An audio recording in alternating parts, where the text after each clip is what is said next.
move, and we've managed to close above the 40-hourly exponential moving average. It's absolutely flat for now. 0.14% lower on the Nifty. That the tariffs will settle down at 15 to 20 or 25 or 50, the sensitivities vary. I have always been thinking that if our market share goes up there, it will not be a cannibalization of the other exchange. It is a big leadership shake-up at Suzlon Energy, where Chief Financial Officer Himanshu Modi is all set to step down. The high today was 24,700, but now we are 120 points from the highs of the day as well. We will spend money on what we call a PIP, which stands for Property Improvement Plan. The year-ago number is 3.6, which is also below the mandated number of the MPC. We came off sharply from the highs, from those levels of 24,700, and we've now been consolidating at the 24,550 mark. Okay, well, consequential day yesterday, but today not so consequential. About 30 points lower on the Nifty is what you have with an hour to go. You saw the run-through as far as the day is concerned. Not very much by way of excitement on the indices at all. Stocks, though, is a different matter. We are coming to you from the CNBC-TV18 News studios. I'm Prashant. With me, my colleagues Surabhi and Rima here in the studios. And Nigel is joining us from the newsroom floor. Guys, good afternoon. Hi, afternoon. A quiet consolidation session and no follow-through after yesterday's big buying. I think sectorally it's autos and IT where you are seeing some green, while banks continue to struggle. The Nifty Bank now down 400 points. It's been struggling since the morning, actually, the Nifty Bank. That hasn't changed. And we've had a very quiet session. The good thing is, at least we're not falling again. But, of course, some of the other regional markets, Japan, mainland China, Hong Kong, and even Australia, all other Asian markets have done better than us. So it's once again kind of a little feeling of being left out, so to speak. Nigel. Well, that's right. Just looking at the Hindalco's numbers, actually, and Novelis was a bit of a disappointment. But, Novelis had guided that the past quarter, that's quarter one, was a bottoming out of the EBITDA. And they say that things will improve from here on because of their cost-conserving measures.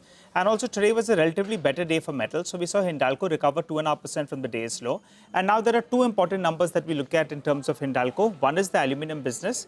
We have the EBITDA that's coming at around 4,300 crores. That's better than the 4,000 crores that the street was estimating. And the second number is the copper business. It's coming at around 670 crores. The EBITDA number, the street was at around 600 crores. So the India numbers, yet again, I think for the last many quarters we've been talking about this, but the India business continues to beat, while the Novelis business, which was normally the bread and butter business, it's a converter business that's protected from LME price moves, that's been disappointing a little bit. So that explains why Hindalco has recovered from the low point of the day, because the India business, both the pieces, look quite good. No, absolutely. And those numbers are coming in, and as we always do, we'll look at these numbers segment by segment. Nigel will do that a little later. For now, though, it is, a flattish to slightly sideways kind of market action, overall speaking. Let me just quickly bring you up to date with what's lined up here in the next 1 hour or so of trade. So markets, of course, slumping to the day's low. Inflation prints, by the way, later tonight out of the US and before that out of India as well. We'll get you an expectation as far as both go. Remember, the last US data was pretty consequential, right? That was the jobs number that Friday evening, and then, of course, that Monday was a big one. Shares of Suzlon are in focus, and more important, the shares of Sammaan Capital, actually, is the one to watch out for. Suzlon's long-serving CFO, Himanshu Modi, who led the turnaround of the business, is joining Sammaan Capital. That's an exclusive source-based information. We'll go to that story in a bit. We'll have Astral, which is, of course, down sharply. We'll talk about this after, of course, the quarterly numbers. There's some downgrades, etc., which are coming through as well. Alchem Laboratories, last I checked, was up over 5%. And, strong first quarter. So, actually, there's Marksons on the other side as far as Pharma is concerned, 11% cut. And Ekta will be talking about those. Praj, of course, we've been addressing from the morning. Profits have plummeted some 90%. What's gone wrong with those numbers? Vamakshi will help us with that as well. Let's just quickly, take a quick look at what is happening as far as the overall screen is concerned, and then we can, bring in, I think Mitesh who's with us. Actually, I think Mitesh is with us. Mitesh, just a quick word on how the trade so far and whether there is any indication of what we've seen over the last few hours of trade or where we are headed near term. Yeah. So, Prashant, I think, I've been maintaining that 24,750, 800 will be surprising. We got a high of around 24,703. So I think, getting close to those levels, you will see supply emerge. And the only positive sign is that we have some oversold readings on the 2-hourly charts, 3-hourly charts. So I think, that's where you have a chance of a bounce back. But for a sign of a reversal, I think we are still some time away. We need to do some good base building, see some kind of a reversal pattern on the chart or some crossovers on the indicator and moving averages, which is not happening as yet. So for the time being, assuming that just 24,350 holds, we could be possibly finding some kind of a consolidation between 24,350, 750 zones, and therefore, range trading would be a good approach here. On the stock side, Coal India is a buy for me, and so is DMart. So Coal India is a buy with a stop at about 381 for a target of around 395. And DMart or Avenue Supermarts, that's a buy as well. Keep a stop just below levels of 4,200, look for targets of 4,340. Okay, thank you very much for that. Hindustan Aeronautics numbers just flashed about some time back. On the bottom line, it appears to be a beat compared to CNBC-TV18 poll, 1,377 crore in terms of a net profit. The poll was for 1,218, so a beat on the bottom line, even though the profits have fallen 4%. EBITDA margins have come in at 26.7%. Again, ahead of the CNBC-TV18 poll, we thought margins would be flat on a year-on-year basis. Instead, the margins have expanded by nearly 400 basis points, and that stock is moving up. It was under pressure in the morning, and now it's flattened out. You can see that reaction coming through on Hindustan Aeronautics. And PN Gadgil is the other one reacting to numbers. I think the bottom line here has doubled, 96% increase in the profitability. The stock is now up close to about 7%. But let's get you an exclusive. Sources are saying that there may be a top management change at Suzlon. Rachna is here with the details. Right, it is a big shake-up at Suzlon Energy as we learned from our sources that Chief Financial Officer Himanshu Mody is stepping down from his position at Suzlon Energy. What we're also learning from our sources is that he's likely to take up a leadership position at Sammaan Capital.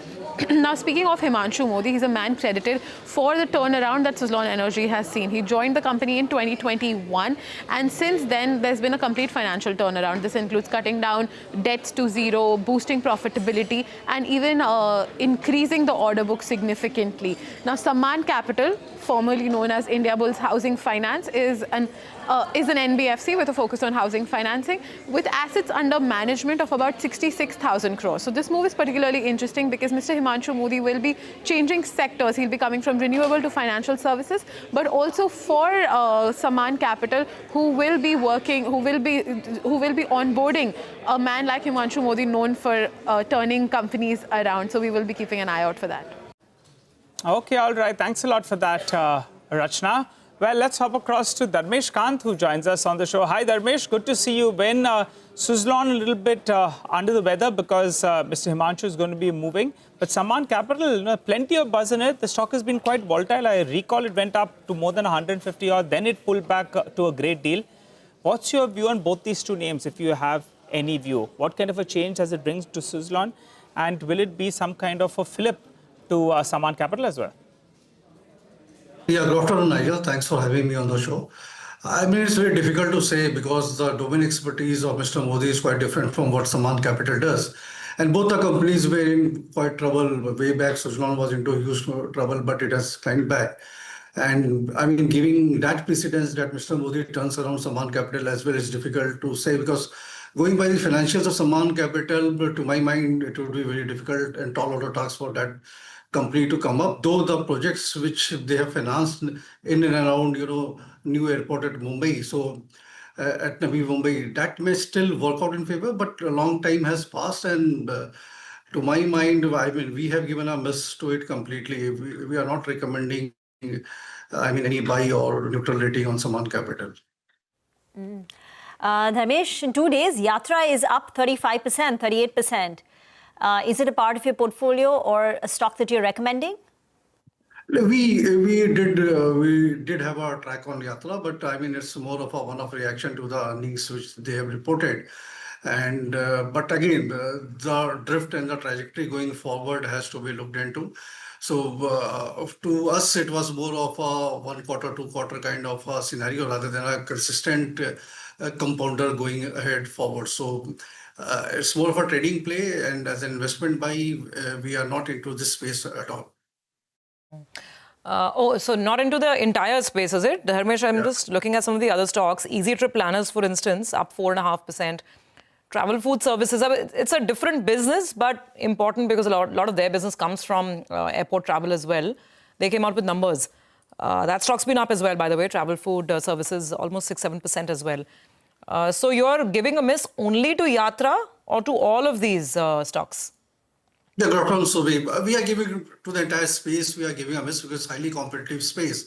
And going forward, the margins will definitely come down because of the competition which is there. And all these, I mean, Yatra is a slightly different model than the other online model portals which are there on the space. So to our mind, it's more to do with, I mean, if you have to cater to the travel and tourism industry, hotels are a better space to be in. Most of the numbers which came were in line in that type of expansion we are seeing, and the footfalls and the average room rate, how they are rising. So Indian hotels to us looks pretty attractive. So we are playing the straightforward, I mean, hotel segment, hospitality segment through the hotels directly rather than, you know, all these online platforms. Okay, all right, Dharmesh, got that. Let's talk about some stocks that are in the news today, and they're seeing big moves as well. And Astral is the other one. Stock has been down 6-7% since the morning. The numbers have clearly disappointed, but let's go across to Ria to really understand the details. Ria, what has gone so wrong with the Astral's numbers this time? Well, yes, it will be very weak set coming in for Astral. As you said, revenue was lower just about 1.5%, but the EBITDA and net profit were down 14% and 34% respectively on a year-on-year basis. Even the margins have declined by around 191 basis points for the company. Taking a look at the segments as well, for the plumbing business as well as for the paints and adhesives business for the company, for both of these segments, margins have contracted quite a bit, and the volume for the plumbing business has been largely stable at around 56,000 metric tons in this quarter. Now, the company has said that the overall demand scenario has been weak in the polymer industry in Q1, and that the price volatility that we've seen in the PVC resin prices over the last few months has resulted in inventory losses for the company, and it has also affected the realizations for them. But going forward, they've said that PVC prices have been seen settling down since the beginning of the second quarter of FY26, and that market conditions are also seeing some improvement, so the outlook remains positive for the company.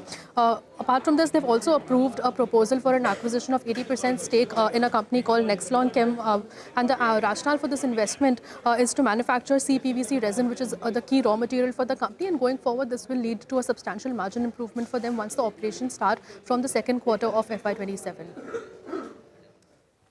Thank you very much for that. Most of the brokerages have a hold call on the stock, and the target price broadly ranges around that 1,500. But as she points out, maybe things will improve from here on. Dharmesh, is the worst behind Astral? Q1 was a tough quarter, margin contraction. But from here on, is there value? No, Rima, I think a couple of more quarters are there in the pipeline, which will be tough for all the CBPC pipes manufacturers, basically into the plumbing sector. Because we were talking to other competitors as well in the segment, the view was same. I mean, none of them sounded very comfortable on the deal pipeline, on the order pipeline kind of trajectory out there. So though the margin compression may still, you know, stabilize in Q2 and going forward into Q3, but the volume pickup seems unlikely. But having said that, I mean, if you are playing a ductile pipe or LI pipe kind of a segment, that's a much better play. Westman Corp came out with a very solid set of numbers, and there the robust, you know, demand trajectory is being seen. So I think LI pipes and ductile iron pipes are a better segment for water, you know, supply chain management rather than going into right now into, you know, CBPC kind of a pipes, the companies which are catering to them. By the way, while we're talking about some earnings disappointments today, and Astral is one, Praj is the other, the positive side is Alchem. Alchem has come out with actually really good numbers. We'll see if we can get Ekta in the next couple of minutes as well on this. But yeah, revenue growth of about 11%. EBITDA has moved higher by almost 30% year on year. Yeah. And the margin's looking good as well. Margin, in fact, is up to 23.5% as of Q1. I think Nigel's coming in on this. Nigel? Yeah, just one more thing I wanted to spot out is on the BSE Jaiswal Nico, since we have been covering this, with regard to the big debt in the books and the possible refinancings that they could do, which could be a big trigger for the stock. They put out on the BSE that they're looking at possible early redemption of the debentures. Remember, the total debt was in the vicinity of around 2,500 to 3,000 crores. They have not specified how much of the repayment they'll do, but they're talking about early repayment. So that's why the street likes it.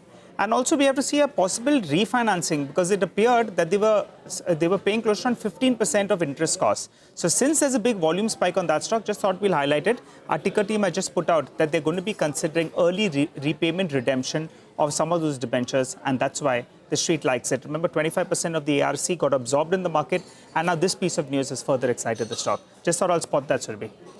No, absolutely. By the way, Jaiswal Nico is the number two is the number 2 spot in terms of volumes on the NSE. So it's not going up on small volumes. It's a small name, both price-wise and market cap-wise, but 9% on what are basically the second largest volumes. So it's a big one. 9 million shares, by the way, on that one. Let's talk about the pharma twins, Alkem and Marksans, one going up and the other going the other way. Ekta, tell us. Well, yes, I'll start with the good news. Alkem, a good set of numbers which have come in. So the revenue is up around 11% on a year-on-year basis, better than estimates of around 4%. We had the margins come in at around 21% as compared to estimates of around 18%, and a profit of around 664 crores. So India, which is bulk of their sales, is up around 12% for the quarter. So it did well. It's around 68% of their sales. The international business totally was up around 9%. Within that, US was up around 8.8%, which is around 21% of the total sales. And non-US sales was up around 9.1%. In fact, the company has indicated that they will be accelerating in terms of the non-US business going forward. So overall, good performance which is coming for Alkem, and the US business, in fact, leading the way in terms of the international sales, and the focus will also be on the non-US business. Now, in terms of Marksans, interesting set of numbers, because it's the operational numbers which really weighed down. So the revenue is up around 5%, but if you look at the margins, they've come in at 16% versus 22%, and a profit of around 58 odd crores. The US and North America was up around 30% year on year, but UK and Europe was down 19%. Australia and New Zealand was down around 13% this quarter, and that seems to be weighing down on the numbers. Thank you very much for that. Stock is down today, but in the last 5 years, it's given a return of 1,500%. I think the CAGR has been astounding in the stock price, but just recently it seems to be underperforming a tad bit. That's Marksans Pharma. Dharmesh, Alkem Lab, Marksans Pharma. I mean, Alkem's numbers are quite good. I mean, 50% of the pharma companies came out with a very strong set of numbers. The likes being like Eris Life Sciences, Mankind Pharma, Divi's Laboratories. All those numbers were pretty good. A couple of them were definitely a misses. On the large cap side, like Sun Pharma was a miss. But having said that, most of the pharma companies which are into CDMO, API kind of a business, and less of a US-centric businesses, they have done pretty well this time around. Almost 20-25% kind of a growth has been there with stable set of margins. But the few companies, the view has been that most of the stocking has taken place in the US and European market because of the tariff-related issue, and that's why their numbers looked better in Q1. So Q2 and Q3 would be more of our testing out there, because how long you will do the stocking kind of a business. Having said that, I think a couple of pharma companies do look good to us, and one is Eris Life Sciences. It looks much better. And from the large cap play, Cipla, which came out with a decent and a modest set of numbers, looks pretty attractive on the valuation multiple metrics. So Divi's and Mankind we have been liking, but the only concern has been the valuation has been far too ahead of the peer group multiples. Okay, all right, Dharmesh, thank you very much for that. Good speaking with you, as always, here on CNBC-TV18. DCM Shriram numbers at the bottom of the screen, 9% versus 11% on a year-on-year basis. Profits 17 versus 31. Both are year-on-year. There's a big dip which has come there. We'll take a quick commercial break here. Amit Gupta from Motilal Oswal Private Wealth will be joining us on the other side to take some questions. Stay with us.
Welcome back. Markets are slipping now down nearly 100 points on the Nifty, 350 lower on the Sensex.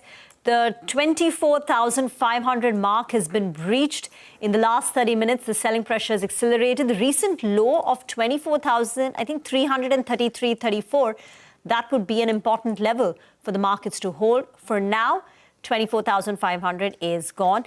Midcaps, though, haven't seen aggravated selling pressure, still down close to about 0.1%. Let's drill it down to individual stocks. Hormus joins in. He puts the spotlight on the top movers in this market. Well, earnings, reactions, and you would hear this word of earnings for the final few times in the next couple of days now, for the quarter at least. Start off with Tarson's Products, and this stock is now down almost 5% after its results. It has recovered from the lows of the day. At one point was down 12-13%, and it has now declined in 5 out of the last 6 trading sessions. You take a look at the volumes here. You've had 7 lakh shares traded compared to a 20-day average of 30,000, and the stock is now well below its IPO price, which was well over around about 600 odd rupees.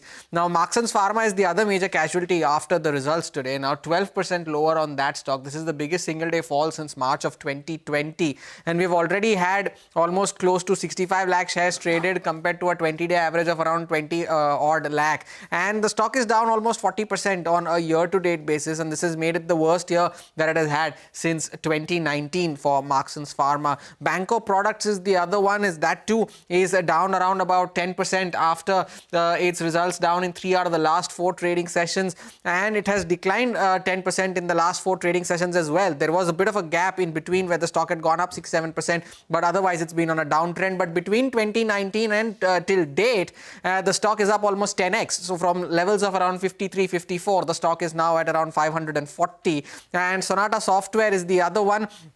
It's gained today after declining in 5 out of the last 6 sessions. It's a big volume mover today. Take a look at the volumes here. 3 crore shares already traded here compared to a 20-day average of just 7 lakh. 11% higher on the stock. And this too is down 40% year to date. And this might just end up becoming the worst year that the stock has had since 2011. And Star Cement being the last one, another volume-led mover. And a 20% up move in the month of August already. We've had more than 1 crore shares change hands in today's session compared to a 20-day average of just around about 9 lakh, and with this up move that the stock has seen in August, it has turned positive on a year-to-date basis. Back to you guys. All right, lots of interesting names there on the radar. Hormuz, thanks very much for that. Amit Gupta is head of equities at PMS Motilal Oswal Private Wealth. Amit, good to have you with us here back on the program. Thanks for joining us.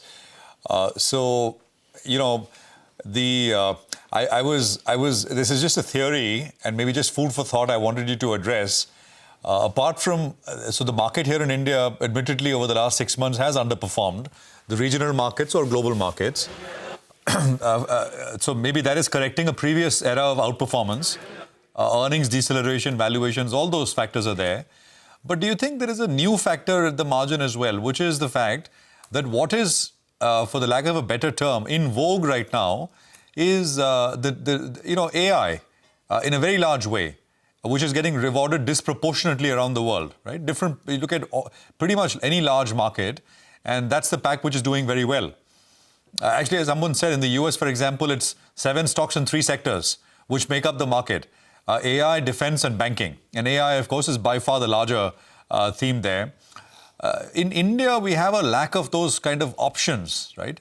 Large core AI themes. How much of that is a factor of the margin, Amit, as you think about what the market does from here?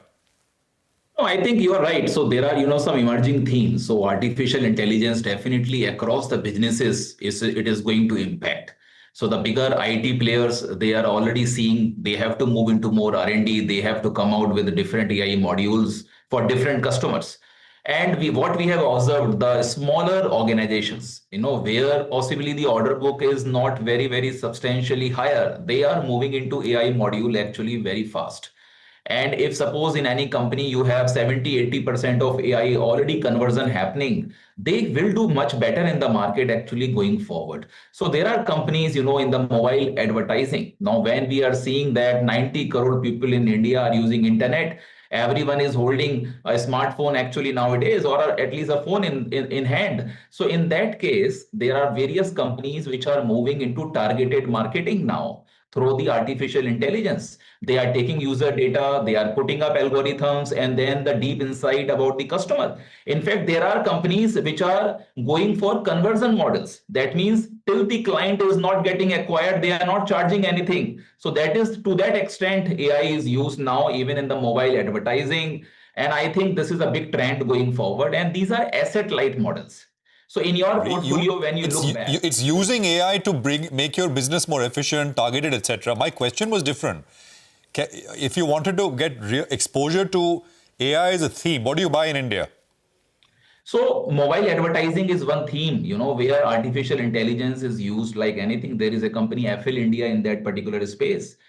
They are using this particular model of cost per user conversion. That means it is not that only with a single click.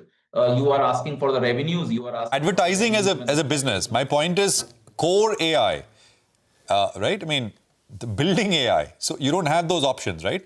And at least global capital is hungry for those kind of ideas. And if it's very evident the performance of some of these players. I'm not just talking about the Magnificent Seven in the US, other in Europe, in Japan, in Taiwan, etc., which is absent here. And maybe that is also a reason why the market has underperformed a little bit. So it will take time, Yeah. I think it will take time, and that is where you have to put more R&D in India, which we have not done actually historically. So, but as what I'm saying, there are few businesses which may be small in size, they are emerging and they are taking some AI modules, whether they have done R&D of themselves or they are buying from outside. But we like those companies who are really doing R&D of themselves, and in small modules also, like as I discussed about mobile advertising, it's a big game going forward. And yes, from the big IT companies, we have to see how the structure pan out. But the mid-cap IT, some of them, they have already converted to 55-60% of their overall order book into the AI modules. So Apple is one stock. Some of the mid-cap IT companies which are at the forefront of AI, would you like to name them? And is there any other play? So in the small, if you look at in the mid-cap IT, there is a company, Gensa Technology, Apple India, I already discussed. It has actually moved to almost 100% AI model of themselves. So slowly you will find the new game, the new players coming in. And all these fintechs, all these gaming companies, healthcare companies who have a large database with them, they are going to be the clients actually going forward. They will use their own modules and they will use the AI modules for target marketing also.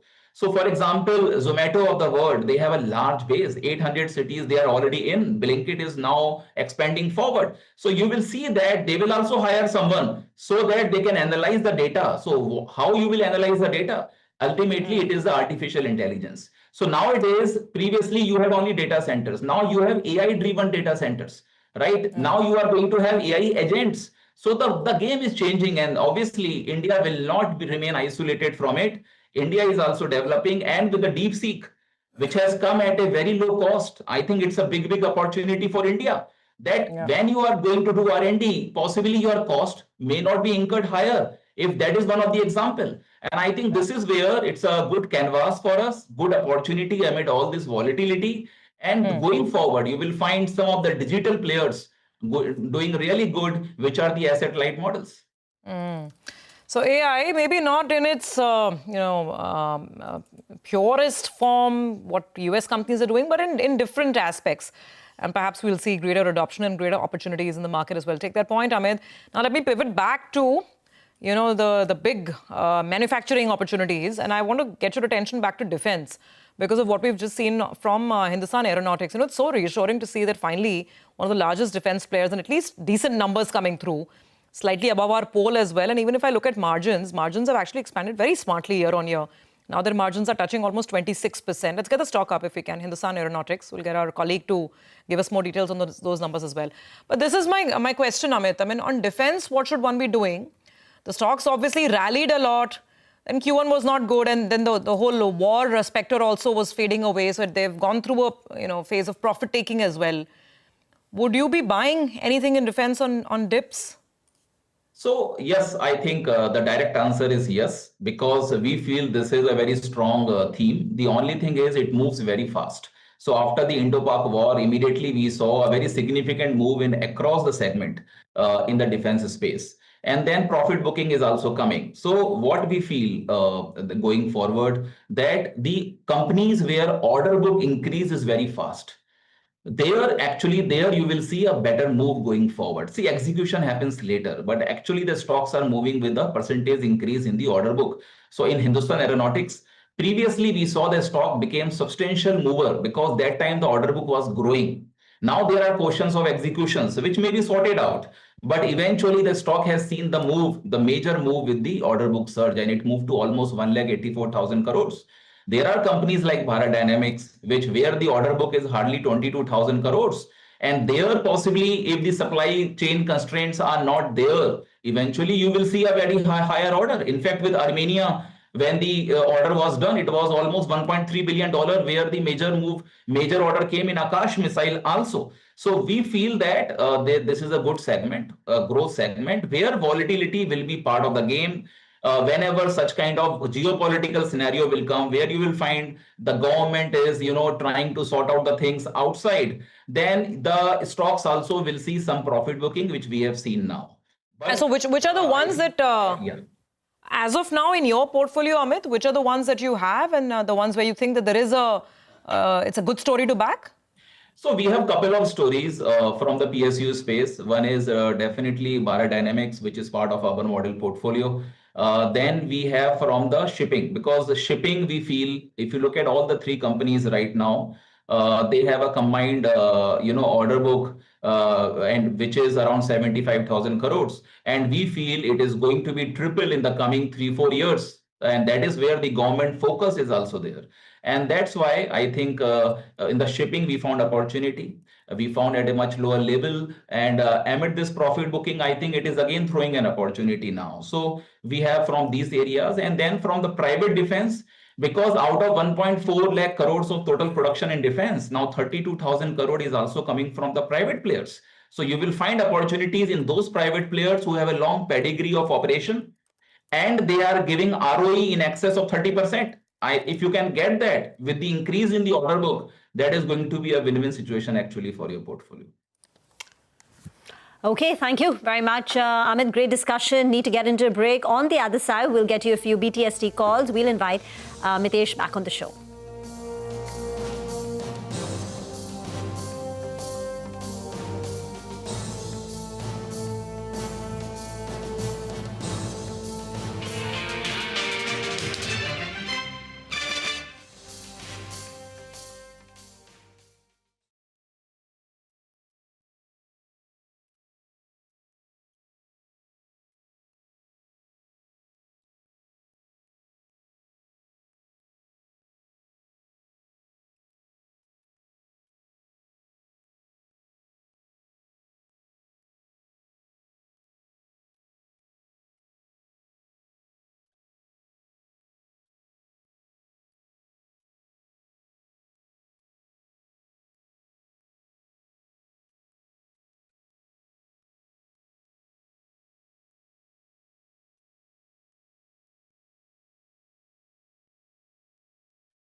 Welcome back. It continues to be a fairly range-bound day of trade as far as the market is concerned. Let's look at what's happening within the F&O space, if there are any interesting cues there. Nigel's joining in from the F&O desk now. Nigel.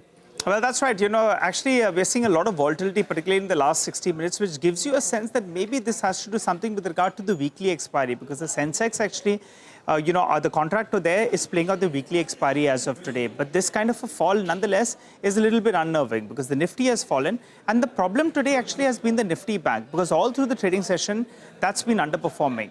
The only solace, I think, is that at least by the time we wind up, the Nifty Bank would not have breached the 100 DMA, which is the crucial mark on the downside. So just keep that on your radar.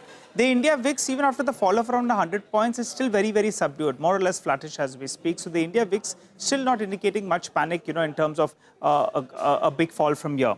Moving to the PCR, we started the day at around 1.04. But you're seeing the call writers, they're coming back into play. So the PCR has come down to around 0.87 as the last time I checked. Because the kind of call writing we have seen, 24,700, which we went in the first hour of trade, 24,700 call has seen a massive open interest build up and the premium has halved.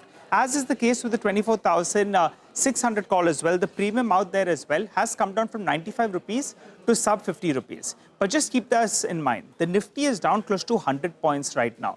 But the put buyers would not be making any money on a strike at around 24,550. Just take a look at the premium. It's moved up very, very marginally.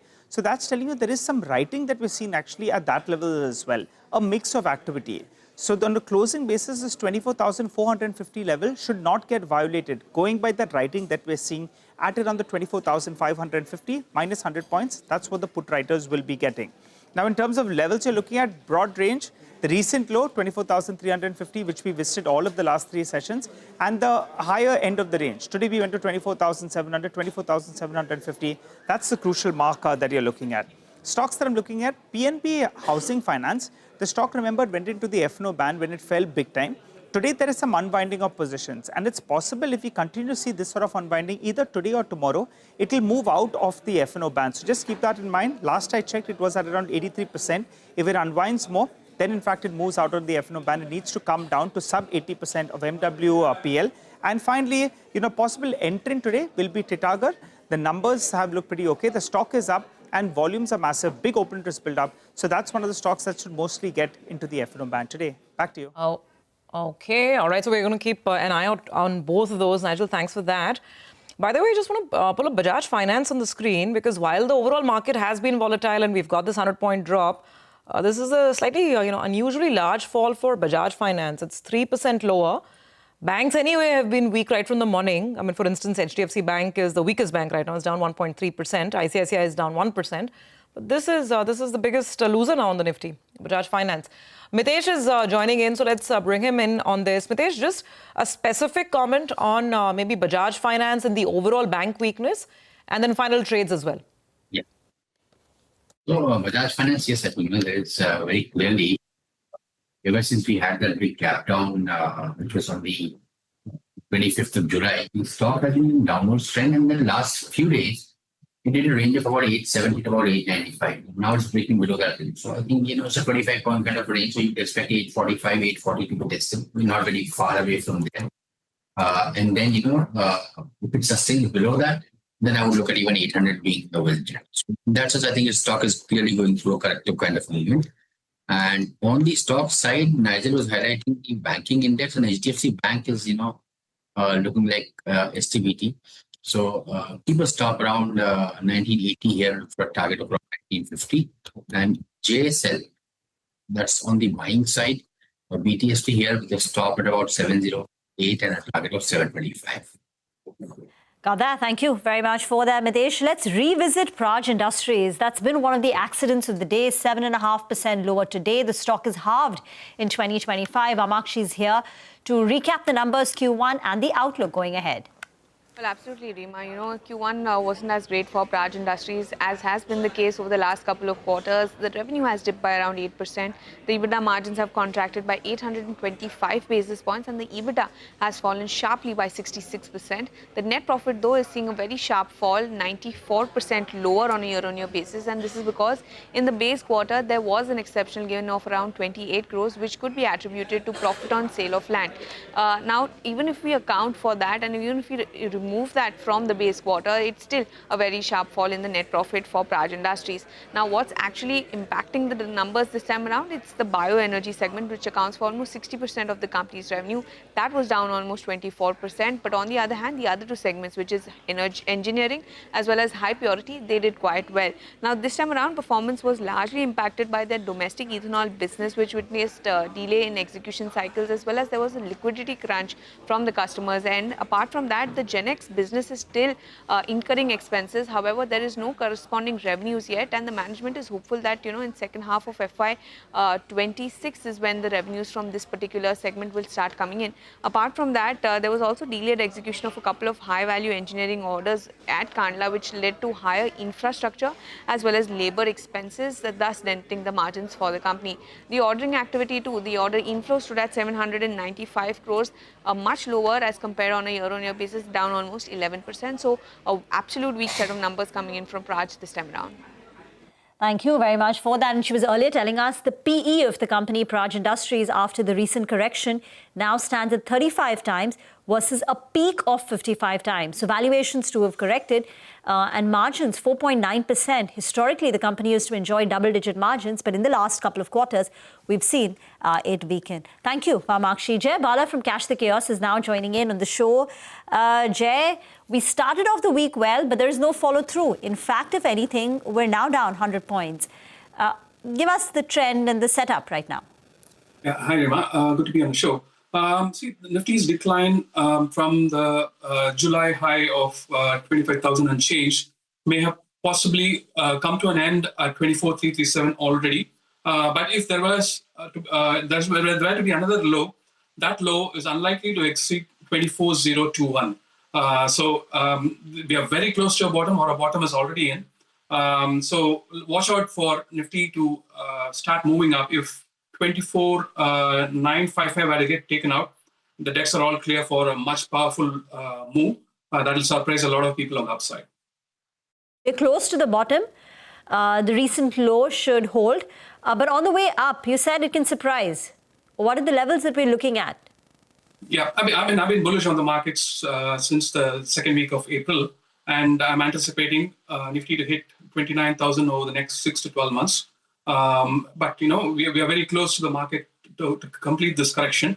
There's about the all-time high is just about 7%, and if you look at the global picture, the U.S. markets, there's the main three indices: Dow Jones, Nasdaq, and S&P.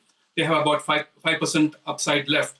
So possibly we are looking at outperformance for the Nifty from here on, but it's very close to market confirmation. Wait for the confirmation. It'll probably be a day or two before this confirmation comes through. Got it. And for the Nifty, you're essentially saying that if the bottom is in, we move up to 25,550, 25,660, right, on the Nifty? That's right. I'm anticipating a move back to fresh all-time highs. It'll be in stages. For the DEX to be clear, I want to see markets first take out 24,702, today's high. Once that crosses, it completes an important price structure in the hourly time frame.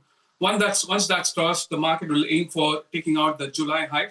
Once that's crossed, the market will aim for taking out the all-time highs. All-time high is not too far off; it's just 7%. And probably whatever the holdback for the markets, that's probably going to get cleared the next couple of sessions. Probably news will trigger it, but the price structure is all. All this requires a little bit of help from the two presidents on Friday, Jay? Yeah, possibly. Possibly. See that. If you look at the macros too, there is a big breakdown in crude. Crude is broken below 64 support, and it's you can see a big down move over the next few sessions, possibly testing 59. and 59 to 55, and then a bounce back, and then we are looking at 48 by the end of the year. So, probably that is signaling possible, peace talks coming to fruition. So let's see, market does what it does anyway. Let's talk about individual sectors then. First up, banks. The price action has been a bit weak. Do you see it reversing? It should reverse. I think it's a bit disappointing the way the banking stocks are moving. Nifty PSU banks is doing reasonably well. Needs some support from the Nifty private sector bank, but I think the support would come somewhere close to 53,480 for the Nifty banking index, the broad banking index. We need SBI to do the heavy lifting. It crossed the important level of 837 a few weeks ago.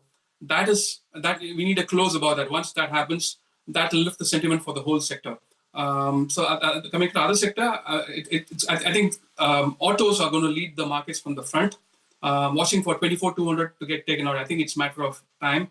Already there are signs from a good performance from our last week's pick of Hero Motors, and Tata Motors did reasonably well yesterday. And other names within the space are also showing some signs. So watch out for it. This leg of the next move is possibly going to be led by auto names. Okay, all right. Jay, just hold on to that thought. I just want to pull up one stock, Piccadilly Agro. The stock fell with very, very large volumes. The numbers just came on the exchanges just in the last 20 minutes or so. And it had a very, very sharp reaction. And now it's seen a bit of a recovery. Just keep an eye out on that stock. Piccadilly Agro, I think in the last year or so, that the stock as it is was under some pressure. The last 5-year period actually has done very, very well. Sharp downtick is what we're seeing on Piccadilly Agro. We'll try to pull out those numbers as well. Jay, what about a couple of individual ideas? I think MCX as well as Max, they're on your radar. Tell us more. That's right, Nigel. MCX looks more stronger than Max. MCX recent high that it registered in a few weeks ago, I think it was about July. That high went up with strong momentum, and the pullback from that has been a corrective structure, overlapping move, which is a classic corrective nature.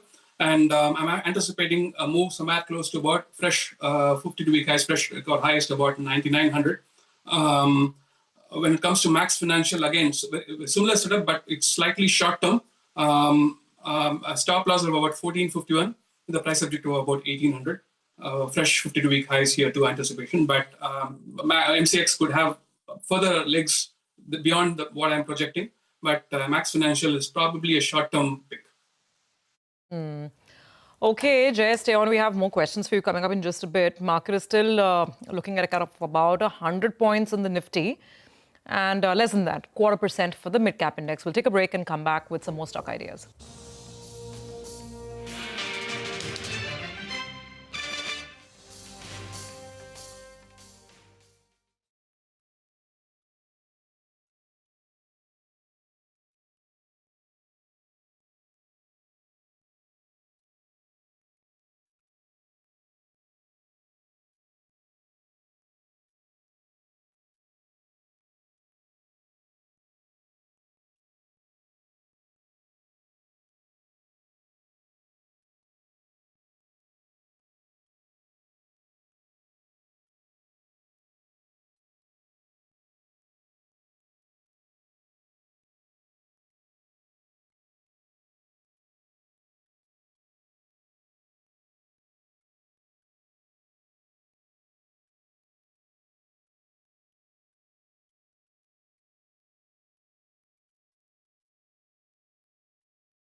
Welcome back. Well, it appears the Nifty will end in that vicinity of around 24,500. So it's a weak close, but it could have an element of expiry in it. The problem has been the Nifty Bank. I'll be interested to see the institutional numbers going by the kind of fall we have seen on the banks and financials. That said, we had a couple of earnings that have come in the last 60 minutes. So let's revise one. HAL.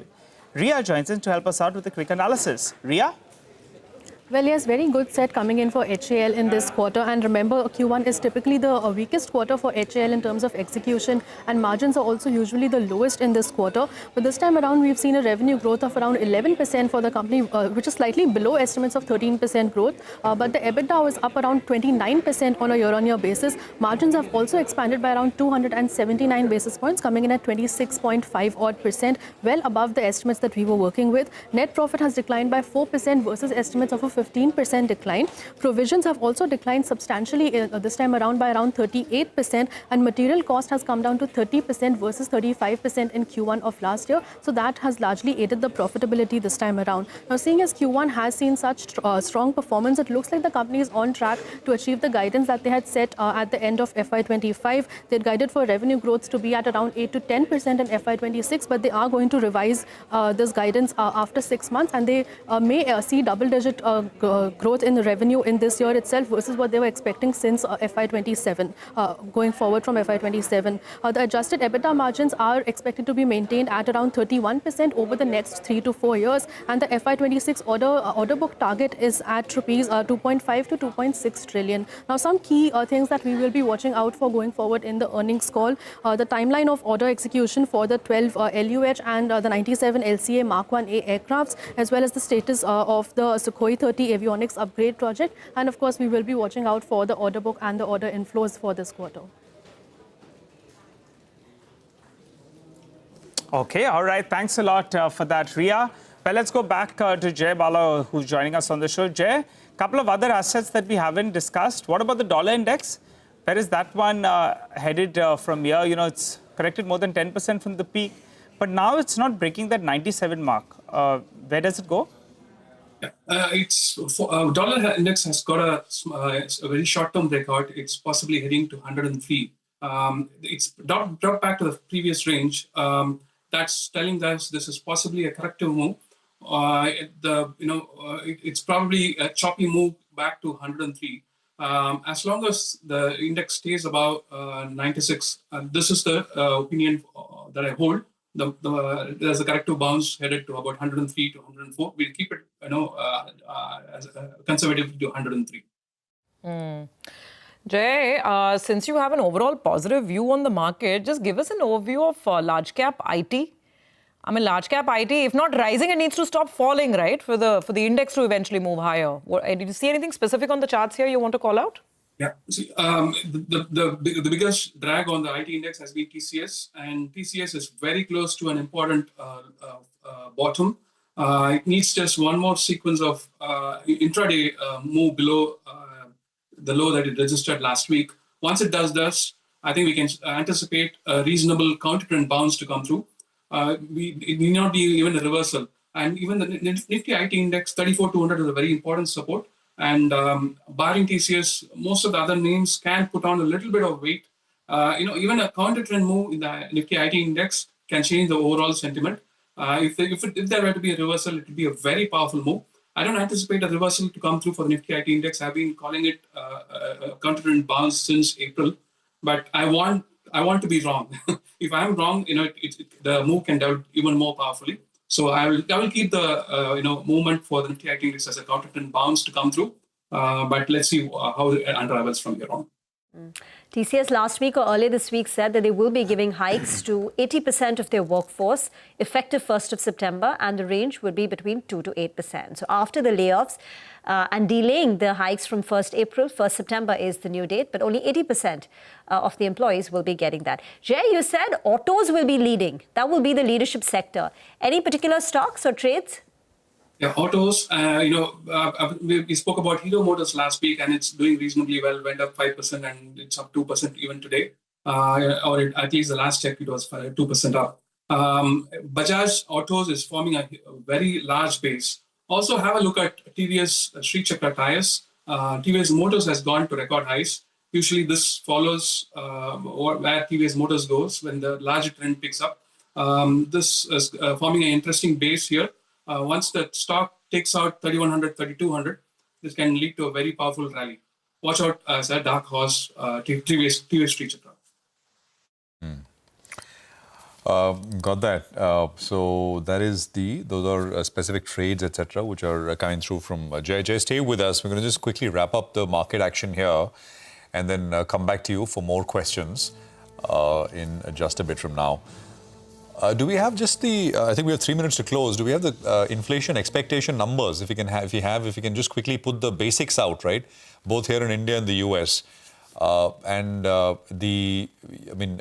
India number should be out by, I think, 5:30? 4 o'clock, I think. 4, right after. I think I read 4 o'clock. We'll have those numbers come out, and of course later, that's the number. July 2025 expectation is 1.3%.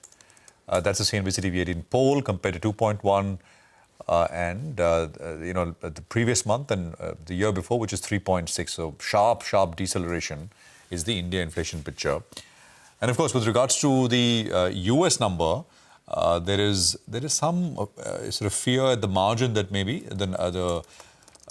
all these tariffs, average US tariff rates are now 15% or so, and there is some expectation that maybe that number will be closer to 3 or maybe tops 3. But the poll shows 2.8% on a year-on-year basis and 0.2% on a month-on-month basis. So those are the two big data points later today, which will be in focus as we come back tomorrow. Otherwise, I think we are ending pretty much at the day's lowest point. I think this is the day's low. And disappointing because it started on a pretty decent note. 24,465 is the low today. And we're at about 24,484 coming through. Market breadth, actually an NSE advanced decline also slipped. So by close, 1,550 stocks are down and about 1,400 stocks are higher. And this was, in favor of advances till at least 3 o'clock or so. So things did deteriorate quite a bit.